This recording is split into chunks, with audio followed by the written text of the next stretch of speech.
இயேசு கிறிஸ்துவும் நானும். இன்றைய வேத வசனம் ஏசாயா 9:6. நமக்கு ஒரு பாலகன் பிறந்தார், அவர் நாமம் நித்திய பிதா. அன்பான சகோதர சகோதரிகளே, ஆண்டவருடைய நாமத்தை ஏசாயா ஒவ்வொன்றாக சொல்கின்றார்.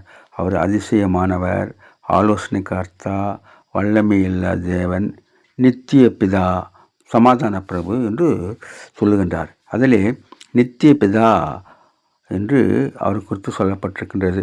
அவர் சத்தியமுள்ளவர், அவர் ஆதியும் அந்தமுமானவர், ஒமேகாவும் அல்பாவும் ஒமேகாவுமானவர் என்று சொல்லப்பட்டிருக்கின்றது. அதிலே அவரை துவக்கமும் முடிவுமானவர் இருக்கின்றது என்று சொல்லப்பட்டிருக்கிறது. ஆனாலே அவர் துவக்கம் ஆதியிலே இருக்கின்றது, ஆனால் முடிவு இல்லாதவராக இருக்கின்றார். ஆனால் நித்தியமாக இருக்கின்றார். நாம் கூட அந்த நித்திய ராஜ்யத்திற்கு போக நம்மை ஆயத்தப்படுத்தி கொள்ள வேண்டும். அவரோடு கூட நித்திய காலமாக அரசால அவரோடு வாழ நாம் இந்த உலகத்திலே நாமே ஆயத்தப்படுத்திக் கொள்ள வேண்டும். அவருடைய 2ஆம் வருகைக்கு நம்மை ஆயத்தப்படுத்திக் கொள்ள வேண்டும். முதலிலே பாலகனாக வந்தார். இந்த முறை வரும்போது அவர் நியாயாதிபதியாக வரப்போகின்றார். அவர் நித்திய காலமாக அவரோடு கூட நாம் அரசாள போகின்றோம். Have a blessed day. God bless you. Give your heart to God, your hand to man. Live in God's word, live on our knees.